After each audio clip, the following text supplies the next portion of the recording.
I went to the library and got a library card because someone told me that I could check out zines there, and they did have an extensive zine collection. I actually got a really big stack. I wish I took a video of it, but I was already in my mind, oh, I'm gonna check out all of these zines. I got a stack of like 20 zines, but then when I went to check out, I guess they changed the rules and I guess you can't check out zines anymore. So I brought all of my stack up to the thing and they weren't scanning, and so in my head I'm like, please make an exception, like just make an exception, please, I'll bring them back, like you can trust me. But then she came to me and said that because the nature of zines are so flimsy and small, they were hard to keep track of. And I guess that makes sense when you use the return thing at the library. The zines probably get crushed or maybe they get destroyed.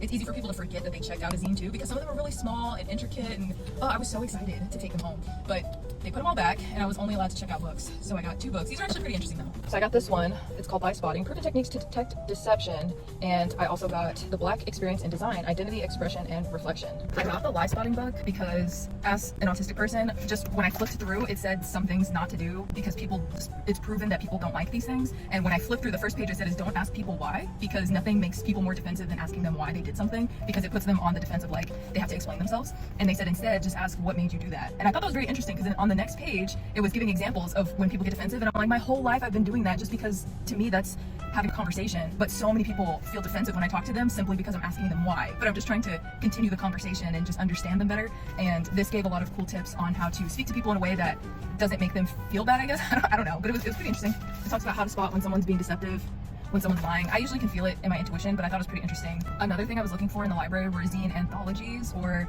just books that people have written to describe their zines or to show the whole collection of their zines. I was really looking for Shotgun Seamstresses anthology because I had a conversation with someone where they said that they were able to check that out at their library. My library doesn't have it, but I ended up finding this really cool book. The other one that I checked out, The Black Experience in Design. In institutions and educational spaces, there is a favor towards European styles or European traditions, and it talks about the experiences a lot of Black designers have and how they're often overlooked. And I thought that really ties into just my experience as a Black person too, but also as a zine maker. I know it doesn't really talk about zines in this, but it's going to be interesting to learn about the design world. And that's kind of the thing I flipped it open to, and I was like, oh, that looks interesting. So I just figured I'll come back another day when I just have a free day to sit around and just read all the zines that I didn't get to check out.